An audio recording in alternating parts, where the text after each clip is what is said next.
Benchmark, the voice of business. Presented by LMD.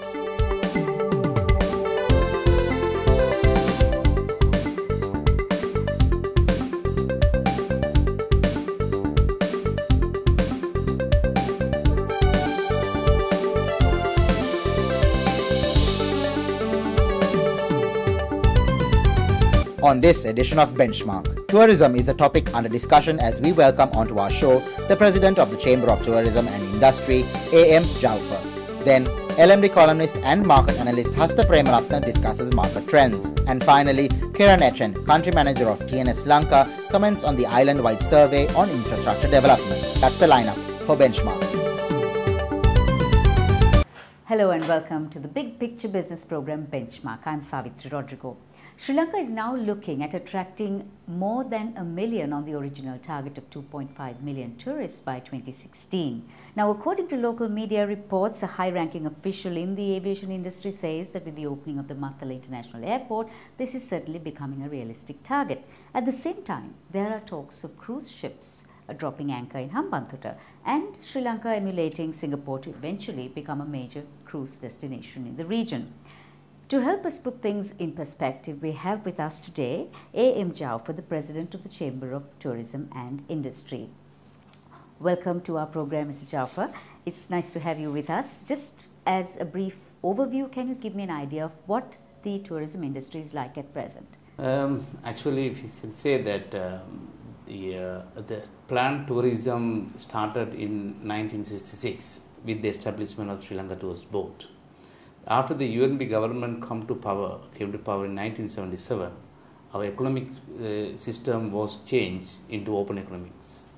Because of that, private sector sector's involvements in tourist sector more. 1977 up to 1982, tourist arrival has been increased on that, like something like more than 400,000 tourists in that time. But unfortunately, after the 1983 ethnic war problem started, the tourist activities is declined because of 30 years wars. So what is your official mandate as the President of the Chamber of Tourism and Industry? There are no sector for tourism industry people, especially small and medium sectors, especially in the north is concerned. So there are no organization to assist the chambers of the tourism sector. So the Federation of Chamber of Commerce has recognized, has given a membership for the Chamber of Tourism and Industry to go ahead tourism work in this. What we do, we are providing consultations to the industry, the people. We have identified the tourist people who are involved in especially the northeast areas, and we upgrade the standard of the hotel. We go to the hotels, our standards are not nil. So we make them sense to make them standardizations. So we also mediate with the Sri Lanka Tourism Authority. We had a 2-3 mobile service in Arugambe as well as in Tricopoli. We had make them legalizations to improve their quality and the service. So that is underway. And also we are educating youth, general public. Everyone is very important, what tourism. So therefore now we have taken a lot of steps with the different organization as well as with the government sector, the Eastern Tourism Ministry as well as the Ministry of Economic Ministries, even training programs, skill development. Skilled youth are very difficult to find in the Northeast. You see now the Pasikuda is improving. Pasikuda has now more than 5-6 hotels are now operational. So that another 14 hotels going to come. So that will be when you see the improvement of the tourism, especially the East, is the most advantage. And now after the war, people are visiting, even the domestic as well as international tourists are coming in the area. In fact, developments are on the way with the government assistance. We're looking at tourism worldwide as being a burgeoning industry. As an export category, it ranks 5th after fuels, chemicals, food and automotive products, and it ranks first in this region in most developing countries, in fact. In your opinion, what are the major travel trends that have come by and that our tourism industry should be mindful of? There are a lot of opportunities like adventures and what you call wildlife sanctuaries, and medical tourism, eco-tourisms and surfings. So all these things can be promoted on the travel sectors, especially in the country, because it always is easy. If we say the Yala East, if you say Velpattu, so And these are the things that nobody in the northeast area is concerned. It's more advantage. We have Elephant National Park in Lahugala, and we have surfing point in Argombi. We have a lot of even diving in Trincomalee. So all these things are it's advantage in different travel.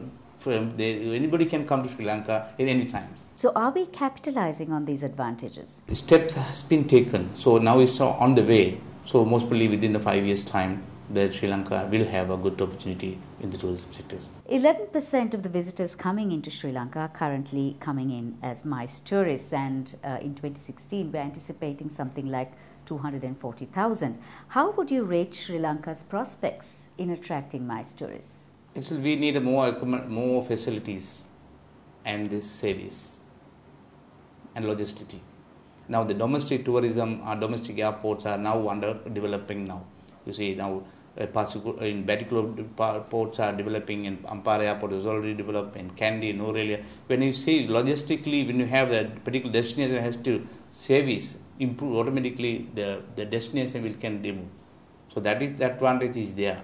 So now, so that has to be improved. So when the improvement is over, when the development is over, definitely we don't have no challenge on the things. There's a lot of rhetoric about sustainable tourism, but we are yet to see a tourism strategy that actually brings in biodiversity conservation as together with tourism development. Has enough been done to promote sustainable tourism in Sri Lanka, do you think? Has to be done, and it has to be now underway. Plans has been underway now, so that has to be improved to improve the sustainable tourism. So now the plans are underway now. We pause for commercials now, and on the other side, A.M. Jaufer, who is the president of the Chamber of Tourism and Industry, comments on the prospects for medical tourism in Sri Lanka, the attraction of high-end tourists, and the concern among some in the tourism industry that Sri Lanka is becoming an expensive destination to market. Stay tuned.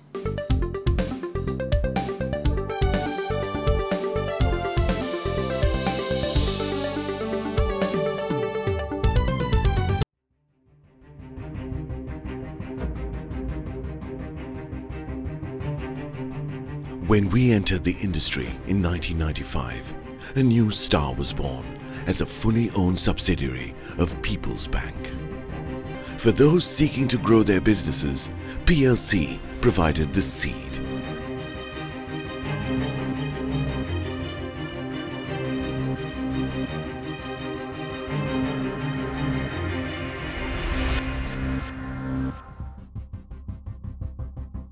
We are not only Sri Lanka's #1 leasing company, but also the largest non-banking financial institution. Welcome to a new dawn for the nation. Introducing People's Leasing and Finance, PLC.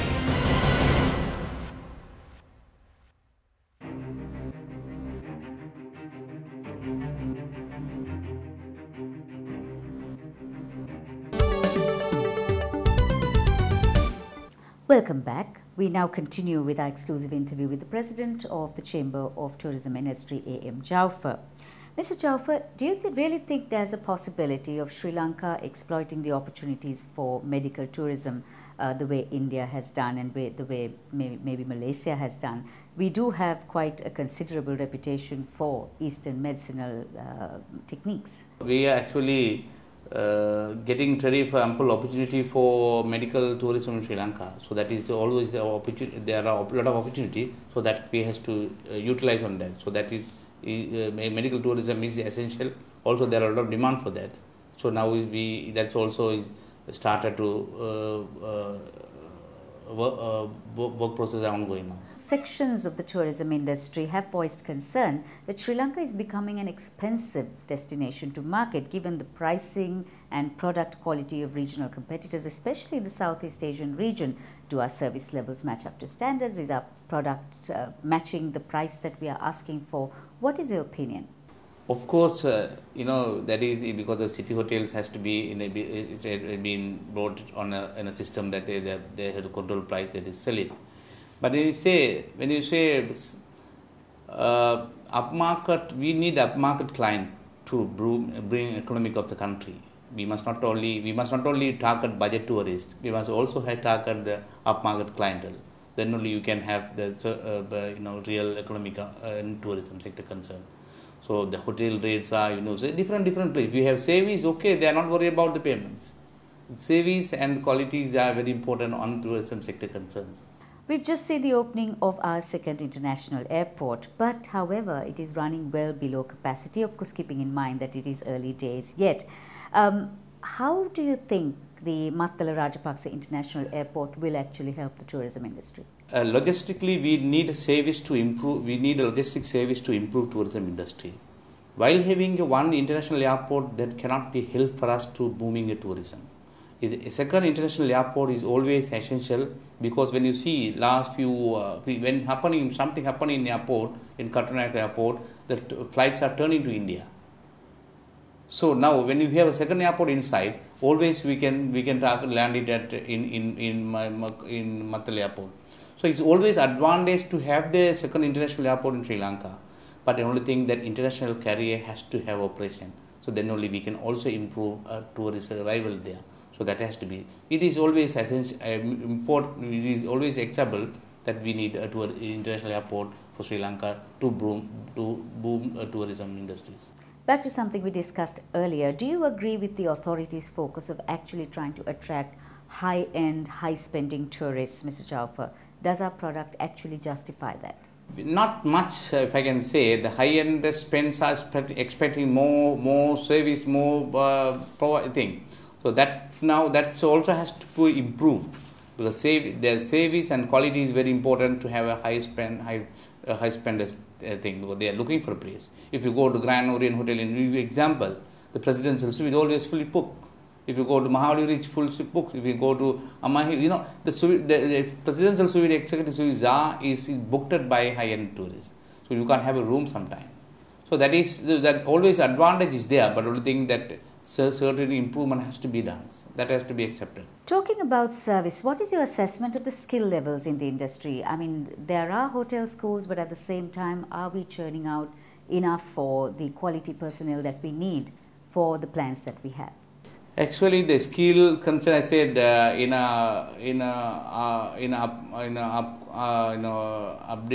developed areas has, like in a city area, there are skill. Even there are people coming from different countries. They are working here, and now people are getting trainings. So in a certain we need to improve the skill training program. In quality levels. Might be, but is it good quality that you're getting out of there? There are some, there are one or two, but you would think that our students also go for overseas. So they go for a 6-month training, and they come back here. So so what I say, the training concern and has to be improved, and more training has to give. So what are the areas you think we need improvement on, if we are looking at an immediate need to improve Sri Lanka's tourism product? Improvement infrastructure developments, certain areas, logistics service, skill developments, and awareness. These are things that we need to improve the tourism for sectors, even in the facilities. Even if you go to the national park, there are no such facilities inside the national park. No comfort center if you go to certain place. If you go to Kambi, if you come to Arugambi, there's no comfort center, so that's now on the way. So what I say, that has to be improved. If you go to national park, nothing to see in the park. So certain thing has to be improved. And also the information, the right information is very important to give to the people. So information centers we need. And the international embassies, embassies in overseas has to take a major role. And now we had a tourist board office in every country. So therefore now we have to need a lot of propaganda, marketing strategy to improve, to make this tourism target. And who do you think should drive it? Actually, initially it's done by the Sri Lanka Tourism Promotion Bureaus and the Tourism Development Authorities. They are the people who are working. But now the different sector has to be, collectively has to give the support to them, as well as we Chamber also, we also assist with them, like Export Development Board can always support them because they are always export oriented people. Even if I can say the migrant workers who goes to Middle East country, they can have been provided about information about Sri Lanka. We can give a CD on the airport take the CD in whatever the language, maybe Arabic or maybe whatever the language, they can give to their employer who about, they can promote about Sri Lanka in different ways. And now they have exhibition, they have, they had a program in Bangalore, in tourist board. So there are different in Japan. So the different countries, they are now they are also taking step. So I hope within a 5-year time, as I say, tourists, when the infrastructure developments are over mostly, so the logistic services are improved, and there's no doubt in South Asian country, when you feel South Asian country, Sri Lanka better one of the better tourist destinations. So where do you see Sri Lanka tourism, say, in 2020? I feel I hope the Sri Lankan government also targeting 2016 2.5 million tourists, and 2020 is more than 4 million tourists. I hope not only visiting tourists, the facilities has to improve to bring the tourists and the service. Therefore, 2020 Sri Lanka economic will may come at the secondary or third in economic in tourism concern. Now the fourth. So Sri Lanka has more advantage. Even budget people can come, even high-end people can come, and also any time, any country people can come. So that advantage Sri Lanka has. Therefore, we always welcome any tourist, any country people, any budget people, any high-end people can always come to the country in South Asia, is Sri Lanka. Thank you very much, Mr. Jaufer, for chatting with us today and giving us some insights on the Sri Lanka's tourism product as well as our services. That was A.M. Jaufer, the President of the Chamber of Tourism and Industry. And on the other side, analysing the Colombo bourse, we have Hasitha Premaratne, Market Analyst and LMD columnist, and giving us a little more detail on the LMD TNS survey, Kiran H, Country Manager for TNS, LANKA.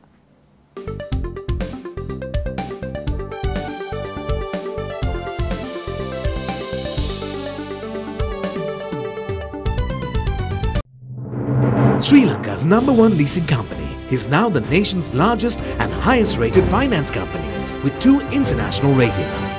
Let us move the nation as one with People's Leasing and Finance PLC.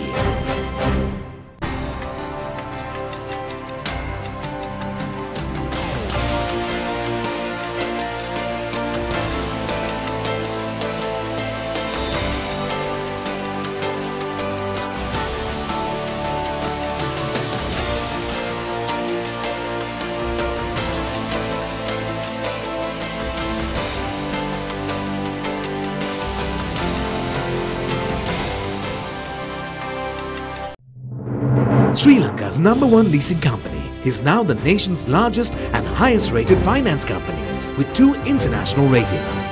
Let us move the nation as one with People's Leasing and Finance PLC. Welcome back to Benchmark. I'm Anushan Selvaraja. Last month, the bourse surged up dramatically, quite dramatically in fact, and we wanted to find out why. So with me now is market analyst and LMD columnist Hasitha Premaratne. Now, Hasitha, it looks like someone lit a fire under the stock market last month. Now, what is behind this recent uptick in the market? Yeah, so if you look at the market movement from early April to about end of May, that 2-month period, we've seen the index moving from about mid 5,000 range to about mid 6,000 range, which is about 700 to 800 type of movement in the index, which I thought was backed partly by the fundamentals, or mostly by the fundamentally sound counters, and a little bit with the rumor-driven type of, sentiment-driven approach. But having said that, what is important to note is that some of the stocks which were showing good results have got re-rated, and they moved up in price and kind of got into a higher band, and also they did have some logical reason. Now, classic example is John Keel's Holdings. John Keel's Holdings were trading in the maybe about 220 levels, and then it had moved to about close to almost 300 before it of course corrected a little bit towards last few weeks, but certainly it did move significantly, backed by some of the new investment decisions that they are going to take. So likewise, the bourse seem to be moving with fundamental backing, which is the good news.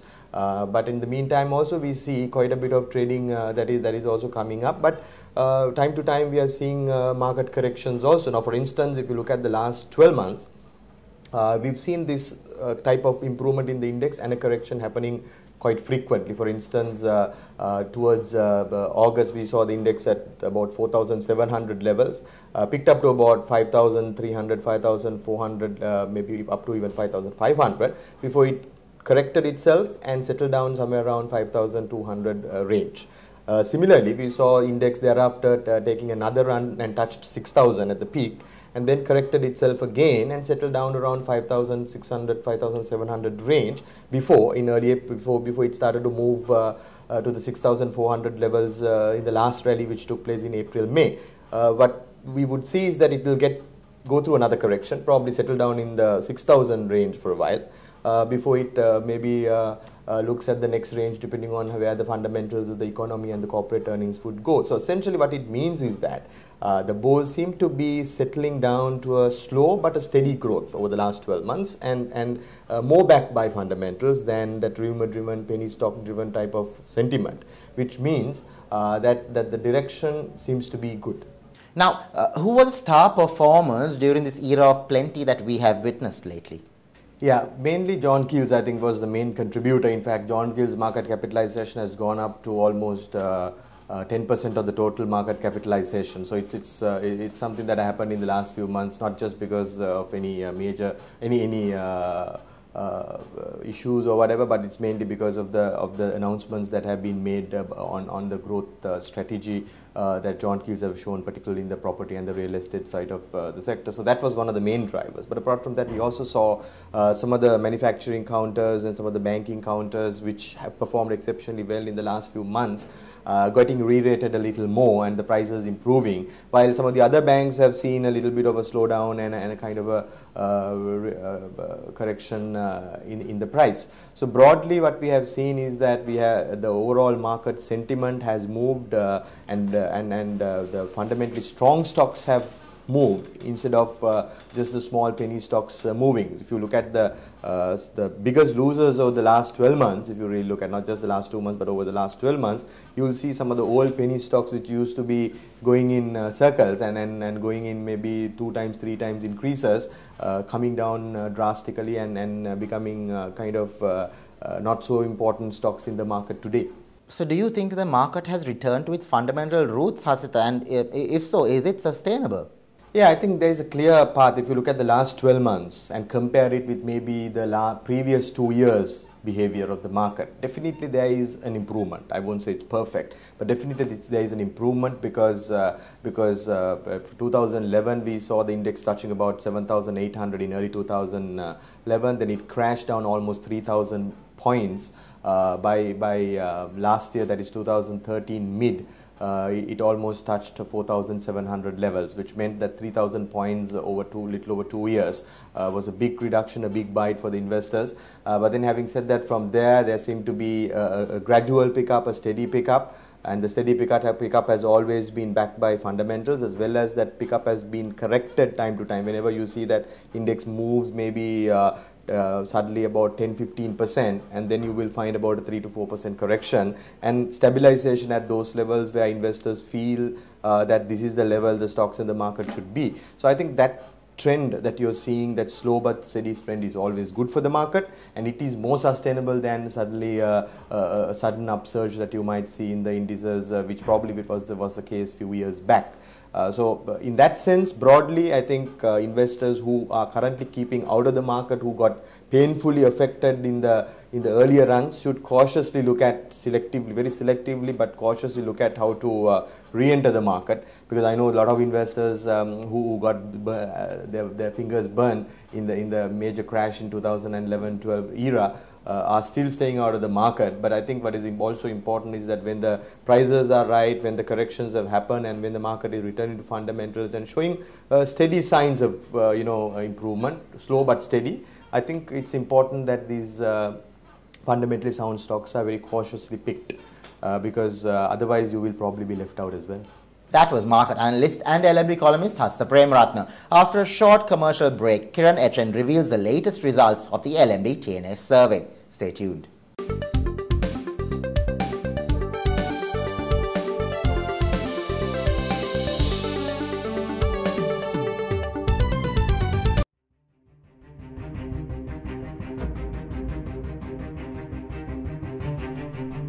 When we entered the industry in 1995, a new star was born as a fully owned subsidiary of People's Bank. For those seeking to grow their businesses, PLC provided the seed.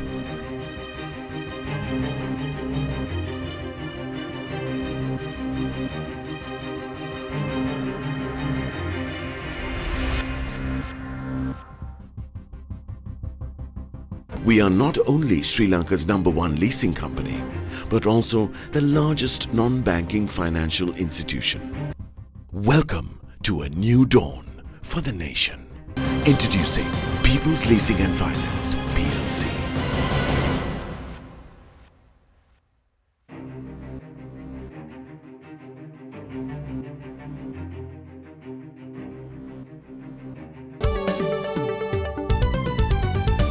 Welcome back to Benchmark. You're with me, Anushan Selvaraja, and we now take a close look at the latest LMD TNS survey with the country manager for TNS Lanka, Kiran H. Now, Kiran, what do respondents have to say about Sri Lanka's current infrastructure landscape? I'll restrict my response to the infrastructure aspects related to transportation and connectivity, because that was the topic of the survey. We asked respondents about their opinion on road, air, and sea connectivity and the infrastructure associated with that. And I must say the response has been by and large fairly positive. At one end, I think the data seems to clearly suggest that respondents think much of this development is necessary and it is essential for the country's progress. It is many also believe that it is that many of these infrastructure development work is long overdue now, and some of the initiatives that are being taken are also important for the country's image. I think it's by and large good. And the sense that we get from the response is that people are not just happy with all of this infrastructure development, but also pleasantly surprised with the rapid improvement in the last few years. I think that's the good side.